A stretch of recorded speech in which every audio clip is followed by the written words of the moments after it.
This station is now the ultimate power in the universe. This table is really tilted. Excuse me? Am I gonna get a chance to speak?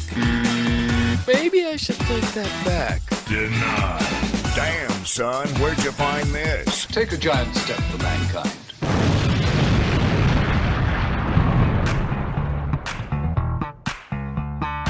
Welcome to the Tilted Table with your hosts, Sean and Joe.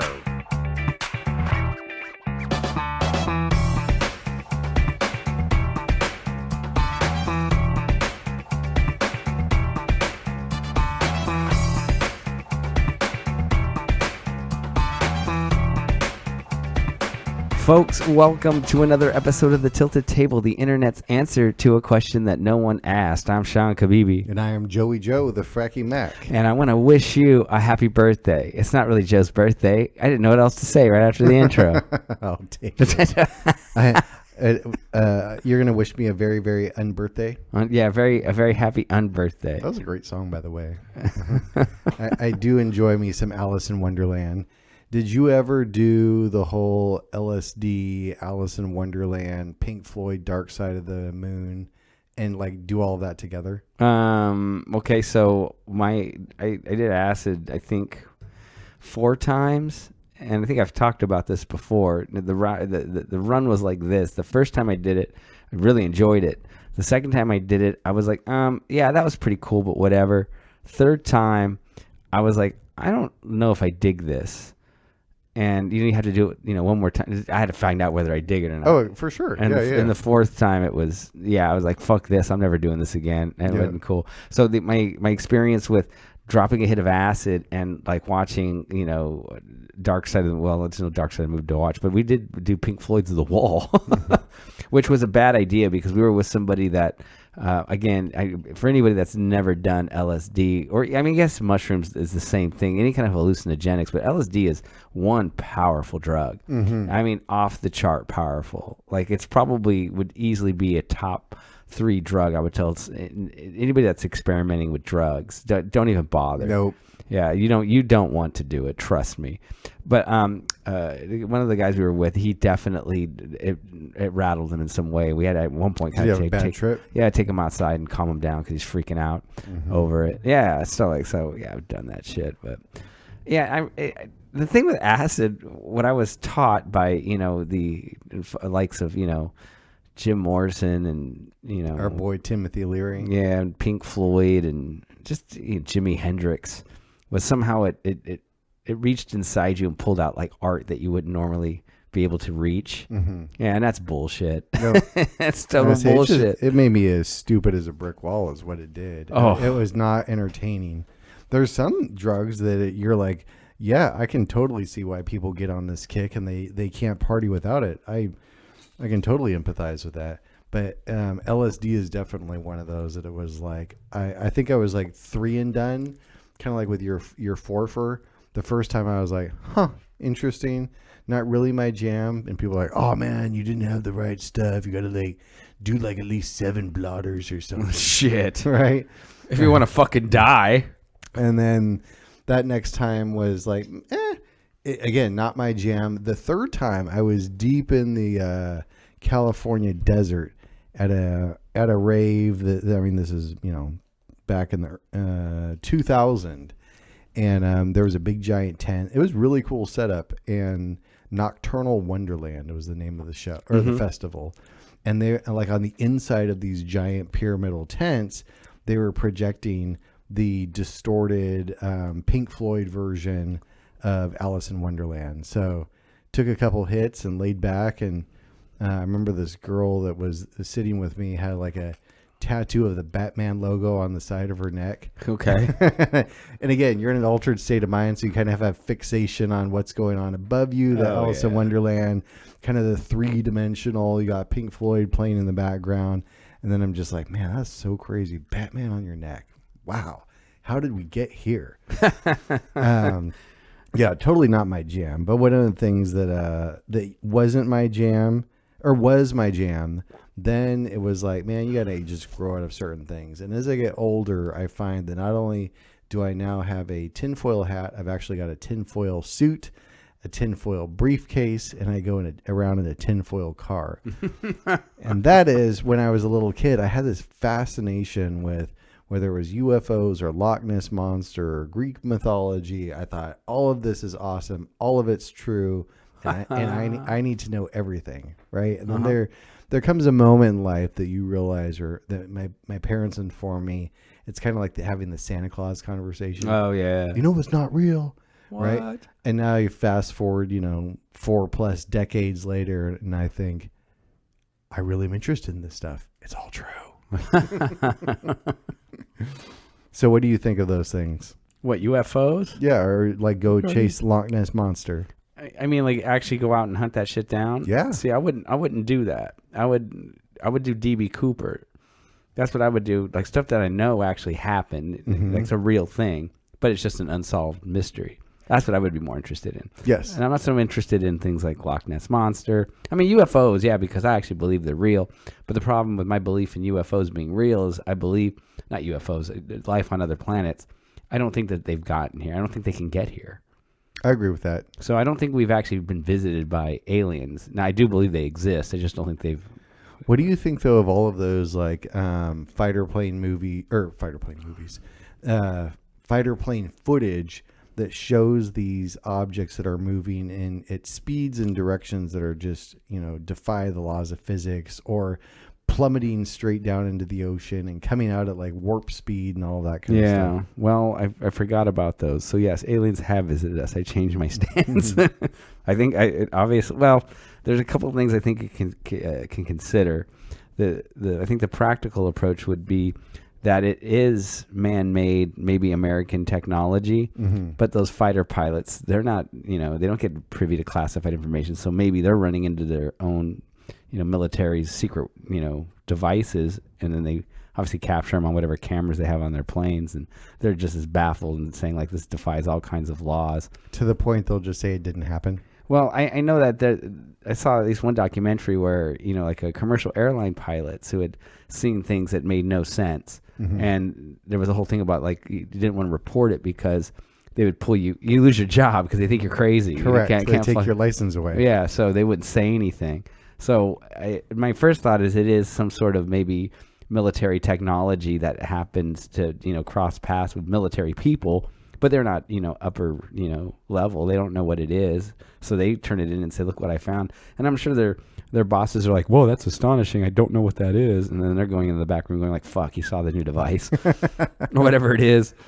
Or when I was a kid, and so there was about like a 30-year window where I just would completely dismiss any of these things. And now it's funny is, again, as I get older, I reminisce on yesteryear and kind of revisiting some of the things that I thought were so awesome as a kid, and watching them again now, and watching these National Geographic specials or YouTube deals on the Bermuda Triangle. I think that's all kinds of wild. Oh yeah, the Bermuda Triangle's crazy. Mm-hmm. Yeah, where planes like disappear, and then the stories of like, and then they emerge from the clouds 20 years later. Well, that's never actually happened. There's an old story, and again, an urban legend, and I've seen YouTube videos made about it. Some commercial flight that left like Florida. This was like in the 1960s or some shit. Yeah. And it just disappeared, never to be seen again. And then it lands like in Argentina or something 30 years later, and no one's aged. And it's just like full tank of gas on a trip that never could have been made. Yeah, I mean, and so I saw some kind of YouTube video about it, and of course they present it like it's 100% truth. It was reported, in the media that this plane disappeared, and but then at the end of the video they're like, well, this is just some story that supposedly happened. I'm like, oh, shut the fuck up! You duped me into a 20-minute video. Good job, you assholes. Right. So do you think that we're going to find the lost city of Atlantis? I don't think it exists. I think we have the technology to comb pretty deep into the ocean. If it existed, I think we would find the remains of it, right? Well, how do you explain the existence of Aquaman? Well, he doesn't exist. That's how I explain him. But I think it's interesting because when you're talking about all that footage of all those, UFOs that, that were on, the military planes and jets and whatever, that they picked up, and NASA released. It was not NASA, but whoever is in charge of all this shit released all. Maybe it was NASA. I don't know. Who released it to the public, and they said, "Yeah, well, this is what we have, and this is what we see. So we don't know what it is."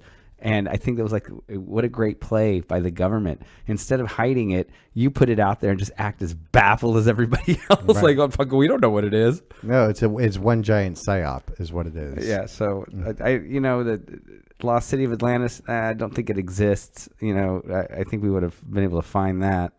But again, I go back to like stuff that is real to me. DB Cooper's always fascinated the living fuck out of me. Mm-hmm. I even have a DB Cooper T-shirt. Really? Yeah, it's just that sketch. Although I realize now that there's other ones that have a better drawing than what's on my shirt, but I have it nonetheless. And I've worn that thing out. I was in Vegas, and I was wearing it, and some lady, she's probably about my age, she walks by, she says, "Is that your uncle?"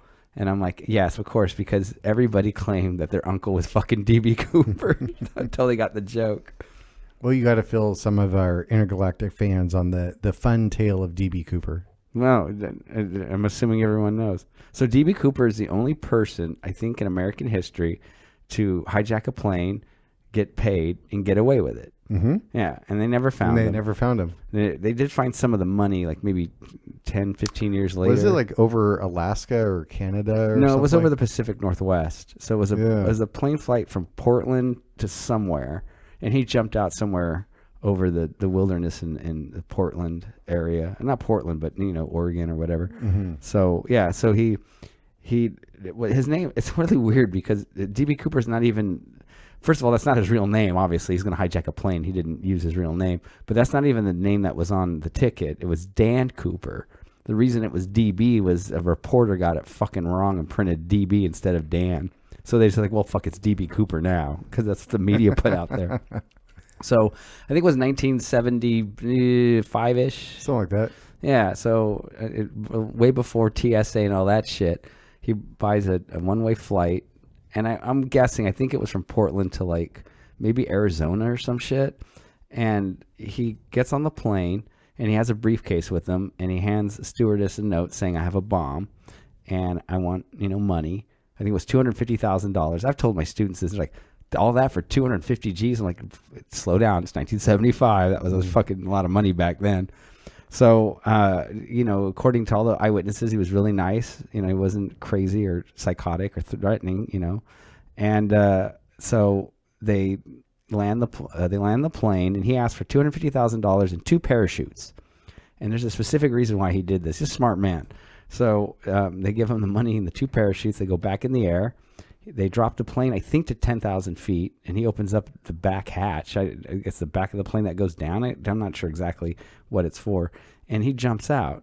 And the money's never been found, and he's never been found. So, some of the money was found like maybe 15 years later along the banks of a river. Some kids playing in on the bank of the river, they found some of the money. What happened with the second parachute? Well, the thing is, like, he asked for 2 parachutes. The whole point was that he never said he was going to take a hostage, but the 2 parachutes, suggested that he was going to take a hostage.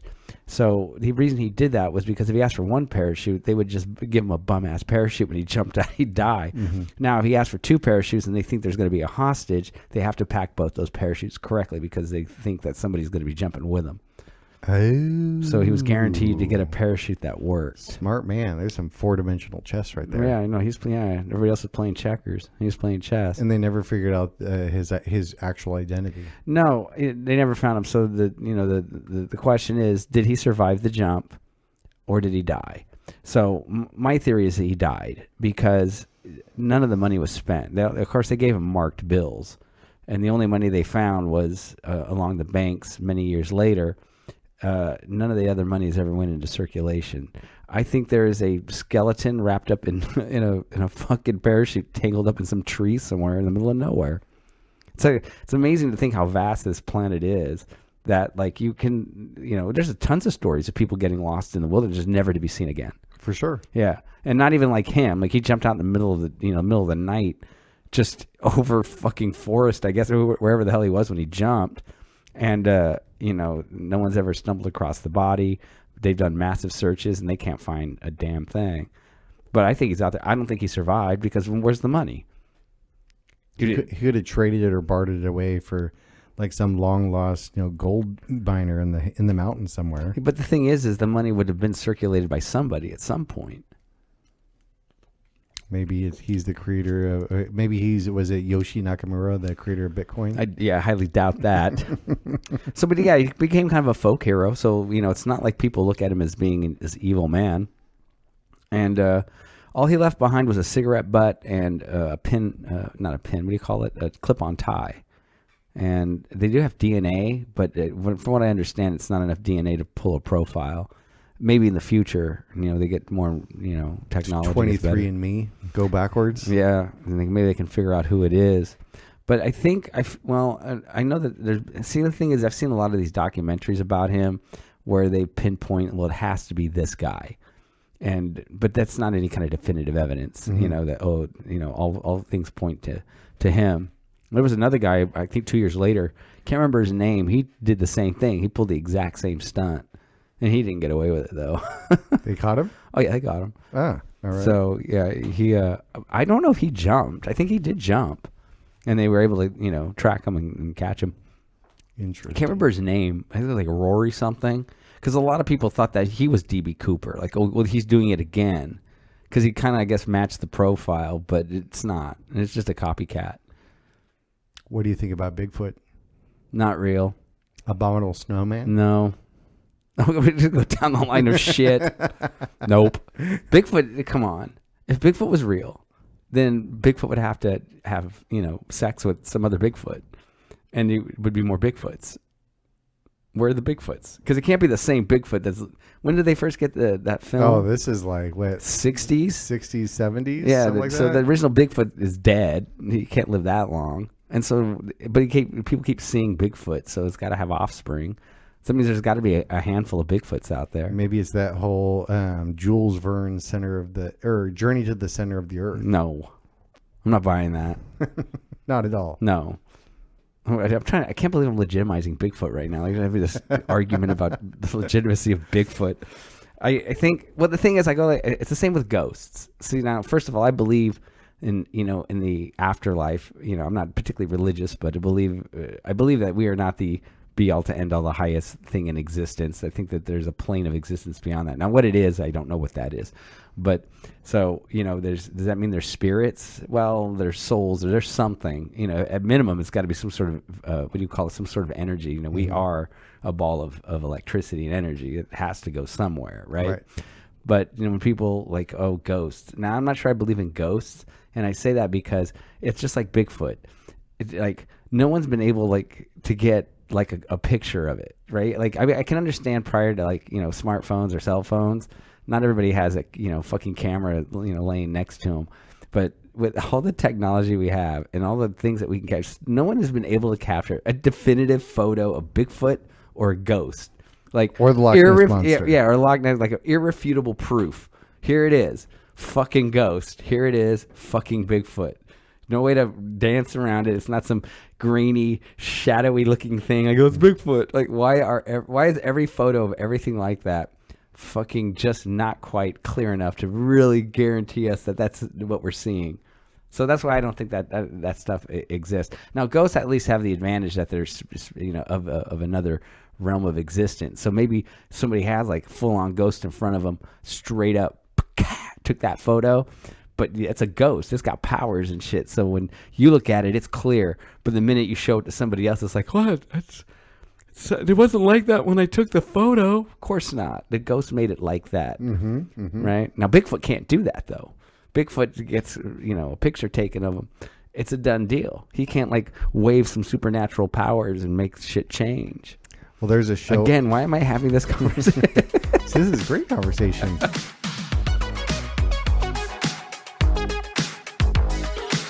Ladies and gentlemen, may I have your attention, please? Leave a like on the video. I know you're enjoying this. Can you shut up? The internet's answer to a question that was never asked. The Tilted Table with Sean and Joe.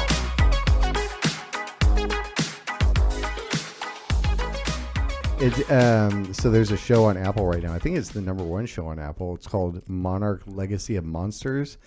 It just came out with season 2, and Cookie and I watched the episode 1, season 2 last night, and it's basically a combination of the King Kong, Godzilla, Mothra, Jules Verne, Journey to the Center of the Earth, and like that whole sequence actually plays out in episode 1, season 2 of basically the unworld, or the world inside of the Earth. So that's where Bigfoot's at. See, you're taking this in spaces that just are more insane than the actual basic story itself. Well, it was about like 3 weeks ago when you and I are playing D&D, and you and you unveiled your level 12 paladin, and you casted that one spell, and you said, by the power of the center of the earth, I cast. I'm very happy to say I don't know anything you just said. It sounded so good, though. I can totally see you having a level 12 paladin. I don't know what that is. Thank God. I'll get you your own 12-sided die. Not yet. What do you get for the man who has everything? I guess a beginner D&D set. Yeah. No, never played Dungeons and Dragons. Ever? I don't think so. No. I played, I think, things like it, maybe. As creative of a person as you are, and as great of a storyteller as you are, I would totally have seen that right up your alley. And that really made its debut and rocketed to stardom right when you were of the age where it'd be cool. Yeah, no, you're 100% right. I know people that had D&D sets. I remember being in like toy stores and seeing the boxes, and I guess the basic starter set. I'm not sure exactly what it was. I know that, again, I had friends that had it. I remember playing Axis and Allies, which was a World War II deal? Yeah, but I recall like it was complicated to a level where I would have to sit there and kind of figure out exactly how it works. And I had friends that did this stuff, but I just never really got into it. But I think I attempted to play Axis and Allies once. It's kind of I played Risk. I was literally just going to say Risk. I bought a version of Warhammer Risk. Very excited. It sits in my office on the floor, unopened. The packaging is great. But I haven't played Risk in decades. And I totally blanked that it can be, my memory is it's hours long. I didn't recall it could be days long. And it requires 4 or more players. And so that's why it happily sits in the unopened box, because as cool as it is, I don't have that kind of time, nor do I have friends that want to take and spend, a week playing Warhammer Risk. Yeah, I remember the guys that had the Axis and Allies, they would, they had a box and they would just cover the game up. When I don't know how long they would play it for, but it would go on for days. Oh yeah, and you have to just leave the set. Yeah, you gotta leave it untouched. Yeah. So Dungeons and Dragons. No, I do recall when I was a kid. And I remember me and my friend Robert, he was a big baseball fan. I watched baseball, but I wasn't a super big fan, but we collected baseball cards. So I guess whenever I was doing D&D, I was starting my journey into investing. I was, getting heavy into baseball cards and things like that. And we had developed a role-playing baseball game. So, you would take current rosters. See, before EA Sports was even around, we were doing this shit.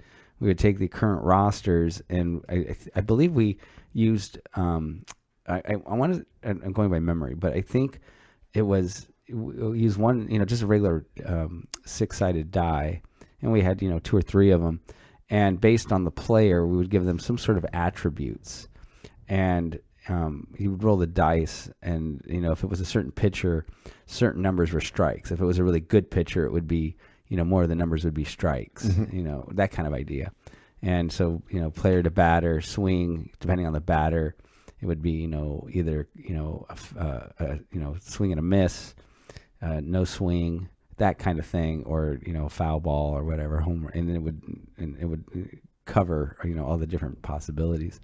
And we played that game a lot. Friday nights we'd get together, and we had leagues, and so you had a team. I think at the time I was playing with the Yankees.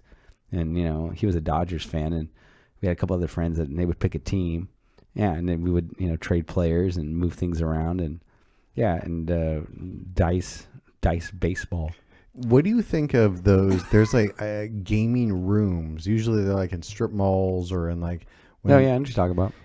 So would you ever, if time was not or you had plenty of time on your hands and you could do whatever you wanted when you wanted, would any of those games interest you? Because they look, I know I've mentioned before, I love reading the Warhammer books. I think the writing's great. It's like watching a movie in my brain.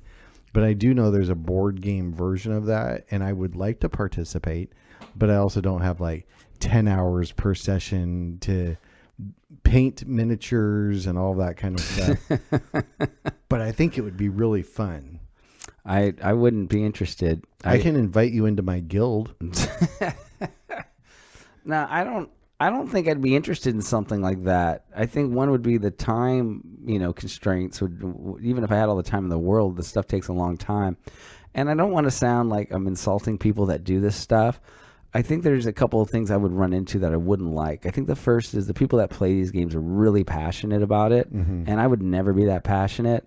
So I don't know if I would, gel with them, in personality wise, because they'd probably be really weird and dicky about everything. And if I kill somebody, they lose their shit, or they start roasting me like, yeah, you're dead, motherfucker, got you. And I'd be like, I don't fucking, what are we doing this for? Right? So I don't think I think the personality would not mesh.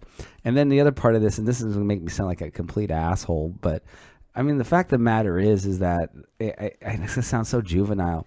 I think I would rather be out talking to people, and it goes back to that sort of asshole kind of personality where it's like, well, the reason I wouldn't spend 8 hours playing this weird fucking fantasy game with you is because I'd be out trying to get laid. Right? That's where I was going with that. That's not what I'm actually doing, but that kind of thing. It's just like, I don't know. It's got that air of like, kind of not loner. It's not really what it is, but that sort of, do you have a social life? No. Yeah, that's the thing. I'd be like, why would I don't know. I've never participated, and I've actually never, until about 2 weeks ago, seen it being played live with people in a room. I've walked into rooms where there have been empty tables and like things are set up for it. And I'm like, oh, that's kind of interesting. What's going on over there? But you're right. In the one instance of what I saw, I can imagine that if you killed someone, you might have to talk to their mom. Yeah, I mean, again, these are stereotypes, but it seems there's stereotypes exist for a reason. That's all I'm going to say. So I don't think I would, it's just not my personality. I wouldn't want to play a game like that. And it's like with board games, I don't know. It's like I prefer games that, they're fun, but something that can, that's low level enjoyment. It's not like somebody's life. I'm not playing Magic the Gathering, and if I guess I don't know how that game works, but if I win and take one of your prize cards that you're gonna call your mother or whatever and lose your shit or whatever, I'm not. I like play Candyland. Sure, why not? Fuck it. I'll kill an hour.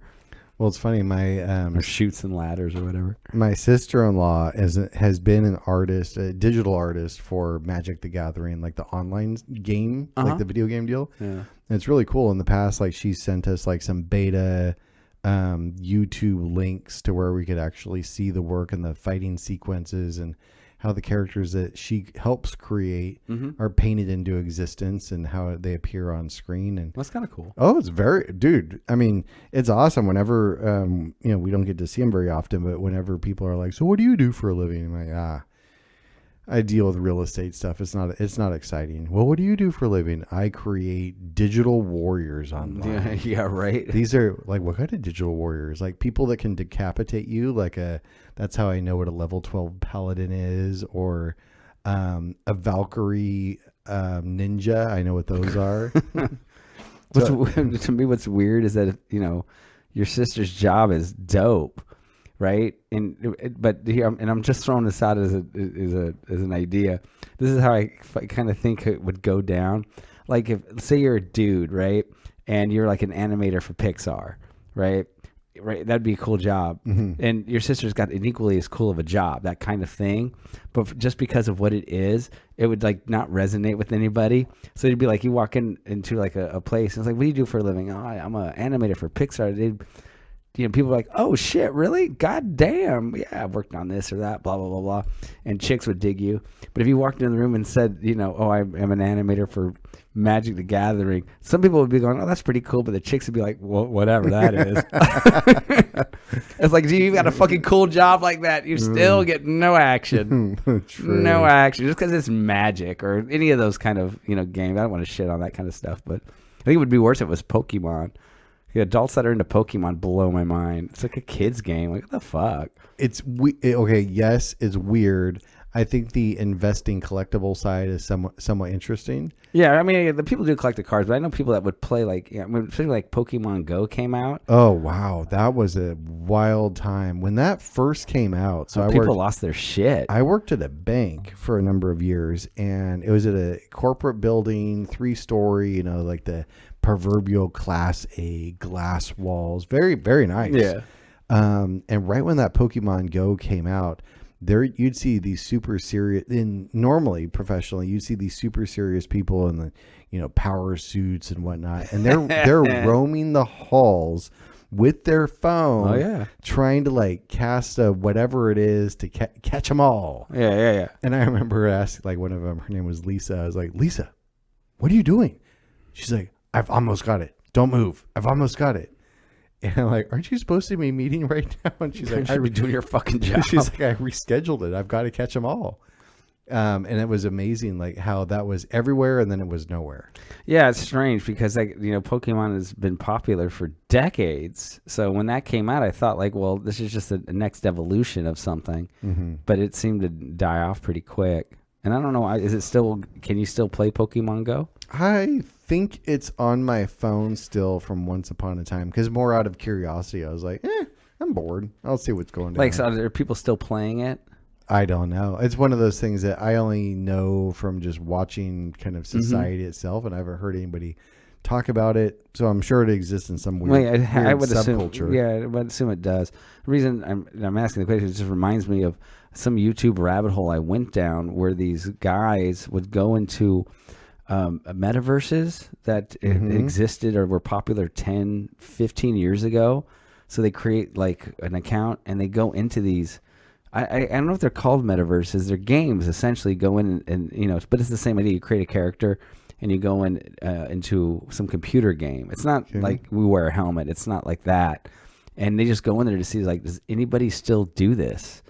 And these guys will go in, and these videos are an hour long where they go in and there's at one point there were 20,000 subscribers to this game that were actively in the in this world, and now they're down to 200 people left, and some people have been there for the entire time, 15 years, and they still regularly play. Well, I don't know what I don't know if you play anything. You just live in this world, and you can do all kinds of build houses, and I guess it's. Am I making any kind of sense here? Yeah. I mean, well, these are also the same type of scenarios that you hear about, child predators and all that kind of stuff.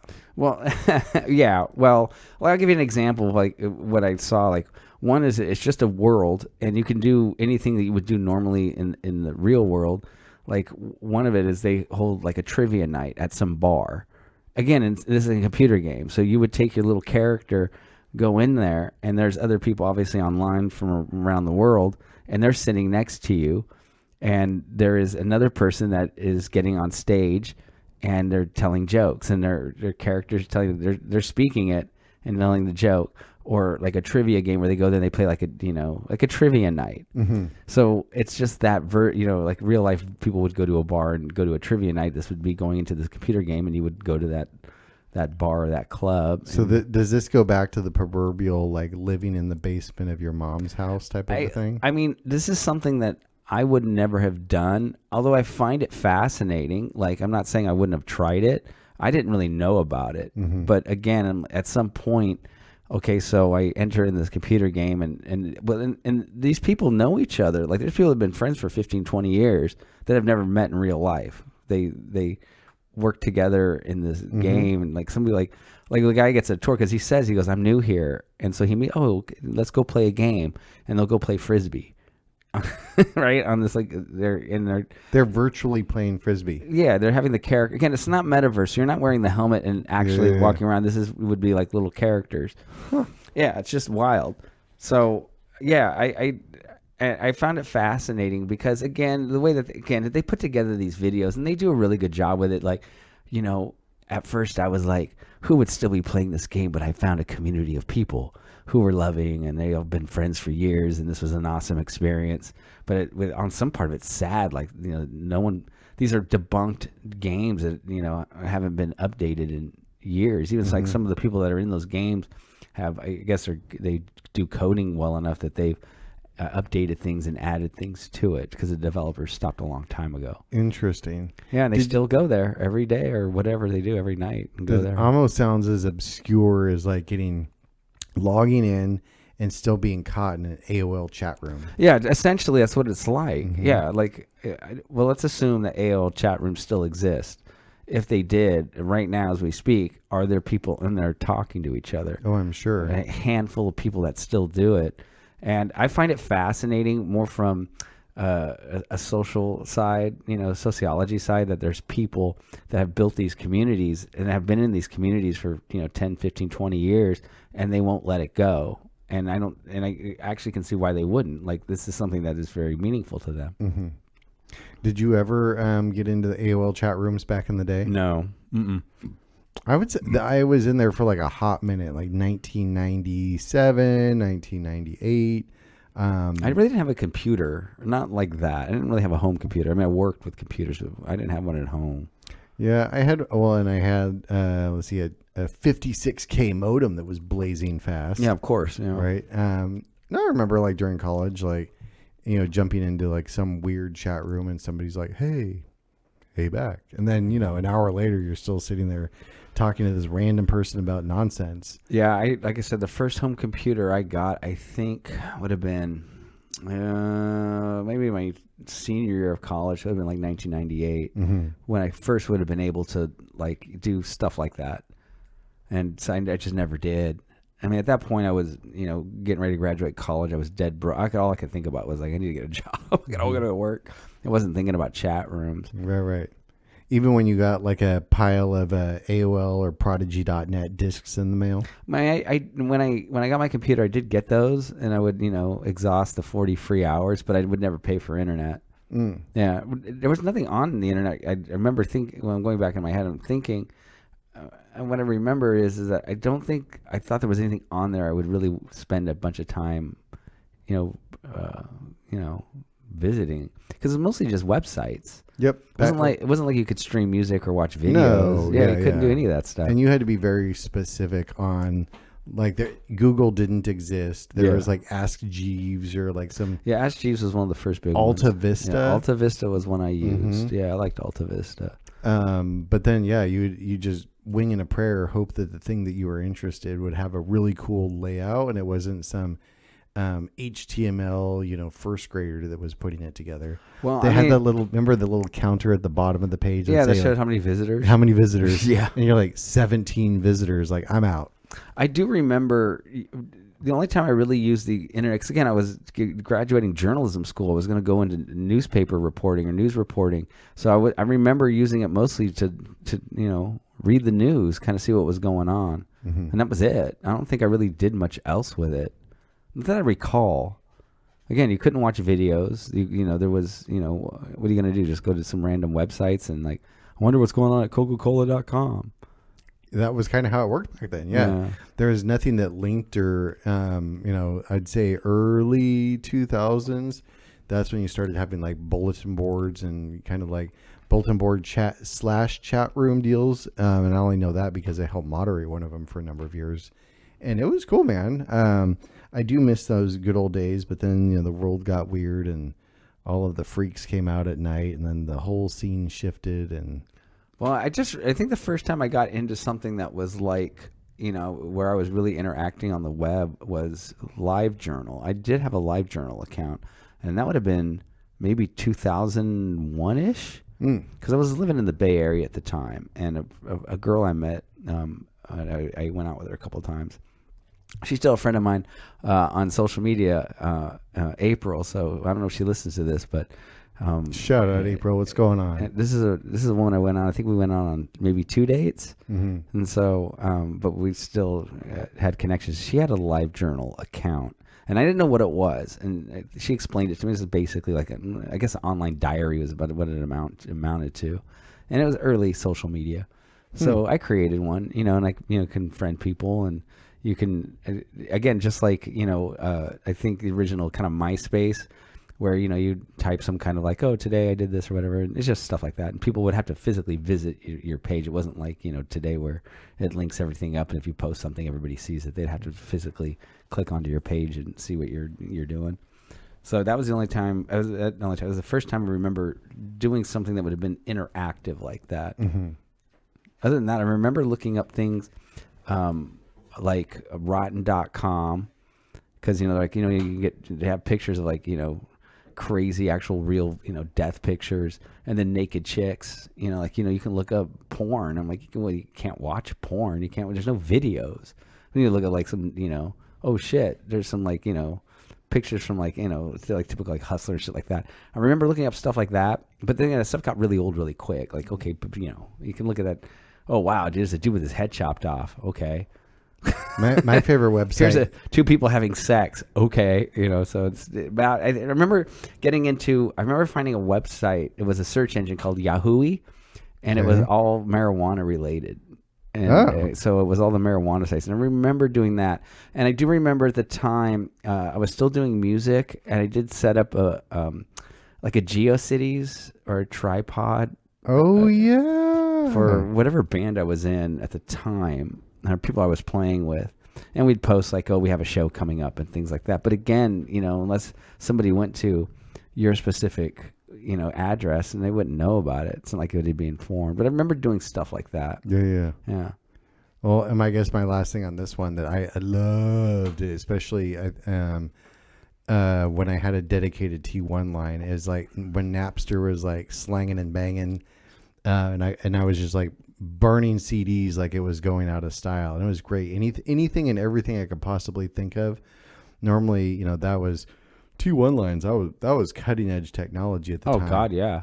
And if you wanted to download a song, usually it was like, number one, go find it. Number two, like set 20 minutes aside for that one song to come down. That's about right. And it might not fully download, and you have to start all over again. Yeah, it could get all interrupted. But then with a T1 line, it's like, bam, I'm going to select these 20, and then it's like boop, boop, boop, and go and select the next 20.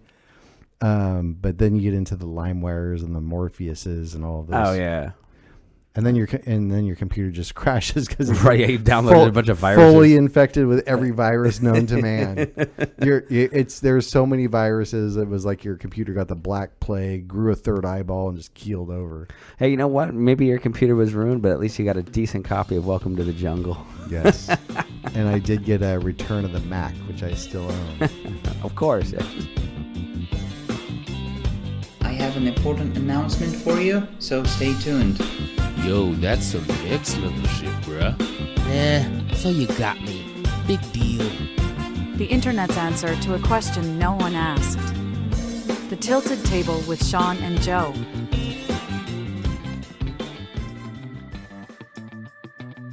Folks, thank you for joining us for another episode of The Tilted Table, the internet's answer to a question that no one asked. I'm Sean Kabibi. And I'm Joey Joe, the Fracky Mac. And I'm going to go get my 12-sided die and roll it. Ooh, what you do with that while I log on like at packbell.net with my Netscape Navigator. We all got to try something once. I got to like, boop, boop, boop. Peace.